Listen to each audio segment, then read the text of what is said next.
Buenas tardes, ¿cómo se encuentran? Espero que estén muy bien. Este video les estoy grabando para que tengan una pequeña guía sobre cómo realizar la lectura del autor brasilero Muniz Sodré. De él tenemos que leer su famosísimo libro que se llama Reinventando la Cultura, pero nos vamos a centrar puntualmente en el capítulo 3 de ese libro, donde desarrolla los conceptos de poder vinculado a los medios de comunicación. Y por último, la cuestión de la hegemonía y de la dominación actual de los medios, o el poder actual de los medios en un contexto que él llama posliberal. Me parece que la mejor forma de abordar las problemáticas que este autor trabaja, ahí tienen la tapa del libro y una foto del autor, la mejor forma que tenemos para abordar esta lectura o estos temas es a través de hacernos determinadas preguntas sobre su obra. Como les dije en este capítulo, él analiza la relación de los medios de comunicación, la relación de los medios con el Estado y con el poder en general, y cómo esta relación va mutando a lo largo del tiempo. Así que es una problemática muy similar a la que planteamos nosotros en la materia, ¿no? Es decir, la relación entre Estado, poder y medios. De alguna manera él también hace este análisis y nos da un marco conceptual importante para pensar estas relaciones. Bueno, primero una buena pregunta que comienza haciéndose el autor es ¿qué es el poder? Es decir, ¿cómo definimos el poder?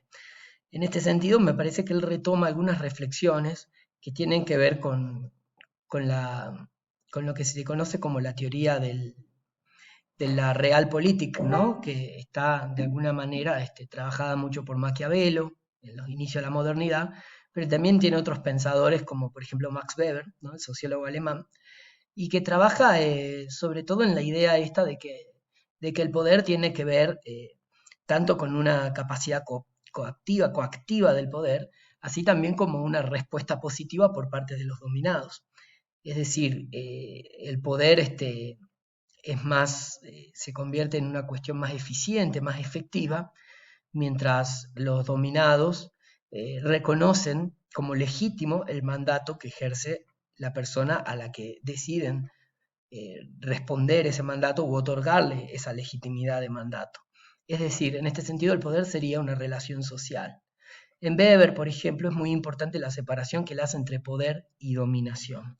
Poder sería la capacidad de imponer algo, ya sea generalmente a la fuerza, principalmente por la fuerza, de manera coercitiva, a que otra persona haga esa orden que manda el que da la orden, ¿verdad? En cambio, mandato en la teoría de Weber tiene una cuestión un poco más compleja y tiene que ver con lo que se conoce como la legitimidad del mandato.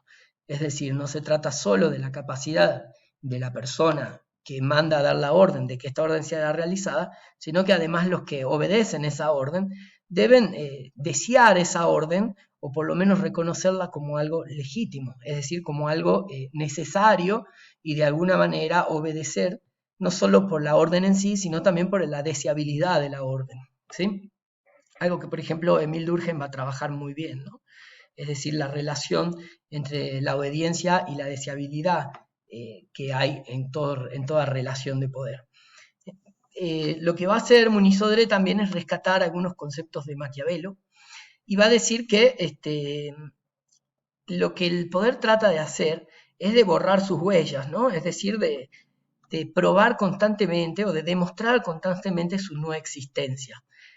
Esta sería la idea misma del mandato, ¿no? Es decir, de la posibilidad de que sea aceptada de tal manera la relación de poder o de dominación que esté totalmente naturalizada. Entonces no haya ninguna forma de reconocimiento real de ese poder y todo fluya, el poder fluya sin ningún tipo de impedimento.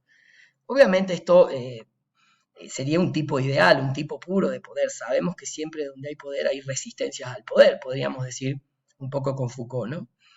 Pero en la modernidad, sobre todo, y por lo que estuvieron viendo ustedes con Gerardo Bianchetti, con el profe Bianchetti, al ser la justificación del poder, al basarse la justificación del poder sobre la voluntad popular, es decir, al tener una característica de ser delegado el poder, tiene que justificar permanentemente ese poder, su posición, ¿no? Es decir, ¿por qué soy el poder? Debo justificarlo permanentemente, porque en última instancia hay que dar cuentas a aquellos que legitiman ese mandato, que son los que obedecen.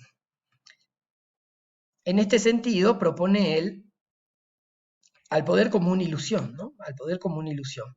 Y no es casual que mencione la idea de ilusión porque los medios tienen una participación muy puntual y específica en esta idea de la construcción de esa ilusión. Ahora, él va a reconocer dos momentos precisos de la relación entre la prensa y el poder. Por un lado, la relación de los medios, fundamentalmente la prensa, a finales y mediados del siglo XIX, en la relación con el poder y sobre todo con los estados nacionales que se estaban constituyendo. Por eso nos sirve tanto este texto también para pensar la unidad 1 del programa.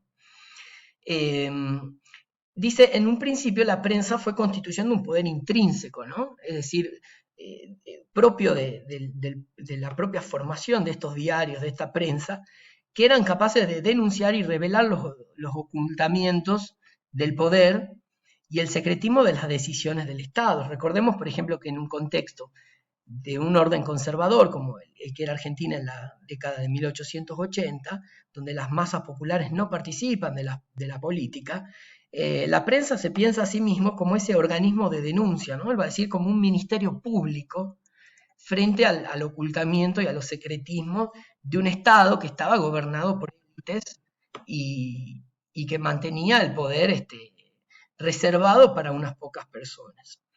Entonces, ¿cuál es la relación de la prensa y el poder político clásico? Bueno, esa relación, ¿no? La prensa se piensa a sí mismo como esta especie de ministerio público que denuncia los atropellos y visibiliza los ocultamientos del Estado y las élites políticas. También Sodré propone dos figuras para pensar esta relación entre prensa y poder político clásico, ¿no? Por un lado, la idea de la tribuna ampliada, y si ustedes ven acá yo les puse una imagen de lo que se llama el speaker corner, ¿no? El orador de la esquina.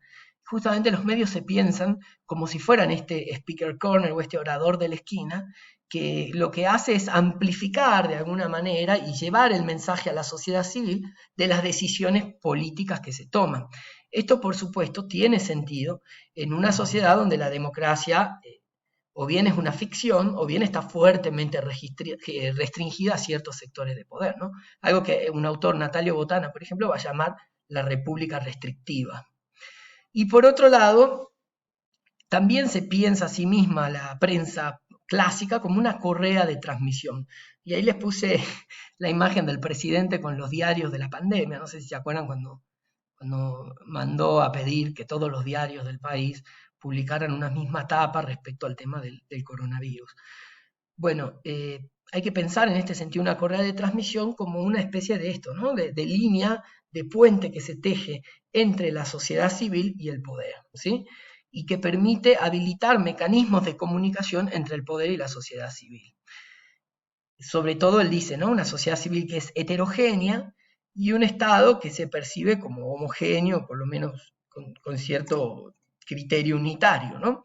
Entonces, frente a esto va a ser una mediadora la prensa, sobre todo para el Estado, ¿no? Para testear en los diarios, en los medios de comunicación que circulan, el clima social, cómo se encuentra el humor social, podríamos decir, ¿no? Entonces, a eso se le llama correa de transmisión. Bien. Otra pregunta que es posible hacerse es qué característica adquieren los mass media ya en el siglo XX, ¿no? Cuando las sociedades empiezan a complejizarse, cuando se consolidan los estados democráticos, cuando las masas empiezan a participar tanto de la política como del mercado de consumo. Entonces, los medios también van sufriendo una transformación en función de esto. Y a ese poder intrínseco de denuncia que tenía, se le va a ir sumando, consolidando un nuevo poder de carácter extrínseco que tiene que ver con su capacidad de consolidarse como una verdadera estructura de poder. en la medida que los medios son aparatos capaces de generar y de crear una serie de símbolos, de signos, de significados que construyen representaciones, que construyen identidades, que construyen sentidos sobre la realidad social, ¿sí? Va a retomar bastante Muniz Sodré de todo lo que significó la perspectiva de la agenda setting, ¿no? Y lo que tiene que ver con cómo los medios, más que decirte qué pensar, esto es lo que decían, por ejemplo, los pensadores de Palo Alto y con todas esas investigaciones que se hicieron, que más que decirte qué pensar, te dicen cómo tenés que pensar. Es decir, recortan la forma en que nosotros percibimos la realidad y lo que, por lo tanto, vamos a ir reconociendo como importante de esa realidad y que no. Entonces, en este sentido, ese es el nuevo estatuto cultural que adquieren los medios de comunicación y, por supuesto, también en un proceso económico de fuerte concentración y expansión de las actividades y los entrecruzamientos entre distintos sectores y áreas que los medios van a ir penetrando, también lo van constituyendo en un verdadero poder político y económico, capaz de definir cosas muy importantes al interior de la ciudadanía y de las interacciones sociales.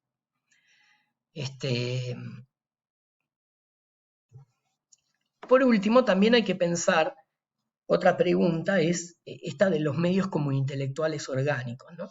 Me parece muy interesante que acá Sodré retoma algunos conceptos de la teoría marxista de Gramsci. Bueno, ustedes saben que Gramsci ha sido muy importante porque como pensador ha incorporado al pensamiento más de corte economicista que tiene el marxismo una nueva línea de investigación que intentaba pensar las sociedades complejas europeas del siglo XX, sobre todo su Italia natal, ¿no? La Italia que estaba sumida en el totalitarismo fascista y que él lo sufrió en primera persona, puesto que fue encarcelado mucho tiempo en las prisiones de Mussolini, y él va a tratar de pensar estas nuevas instituciones sociales que se manifiestan en el siglo XX. Una de ellas son los medios masivos de comunicación que empiezan a surgir. Y Gramsci trata de pensarlo desde una perspectiva marxista, pero también generando conceptos que puedan entender las complejidades de la cultura, ya no solo como un reflejo de la realidad económica, sino también como una esfera con relativa autonomía que se puede pensar vinculada también a la cultura desde un lugar más autónomo. En este sentido va a ser importantísimo el concepto tanto de intelectual y de intelectual orgánico, como el concepto de hegemonía, ¿no? Fíjense que Sodré dice que los medios los medios masivos se pueden pensar como productores privados de hegemonía. En este sentido son muy útiles para el status quo y para el orden social dominante porque permiten producir una realidad o una aceptación de la realidad social a través de esta estructura de poder que tienen de construir imágenes y sentidos sociales. Fíjense que lo llama un cuasi gobierno, ¿no? O podríamos decir un gobierno paralelo al poder del Estado y sobre todo de estos estados postliberales, ¿no? Que en última instancia lo que tratan es de garantizar, y por eso su función de intelectuales orgánicos, ¿no? Tratan de garantizar y de brindar legitimidad en general al sistema y al capitalismo, por supuesto, ¿no? Gramsci está pensando críticamente el capitalismo. En este sentido vuelve el concepto de agenda setting porque dice se trata de un poder gerencial, el de los medios, que posibilita la coordinación y la instrumentalización de nuestras formas de pensar la realidad cotidiana. Entonces, más que decir esta idea que está muy buena, de más que decirnos qué pensar, es decir, de seleccionar por nosotros la realidad, lo que hacen es construir el marco general desde el cual miramos la realidad.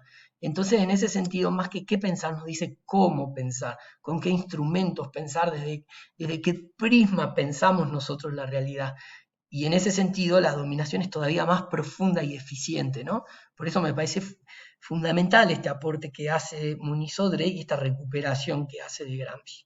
Bueno, espero que les sirvan a ustedes estas preguntas. Por supuesto, sería interesante que puedan llegar a sus propias respuestas también y por ahí discutirlas en el teórico de la semana que viene. Les deseo mucho éxito con la lectura y saludos.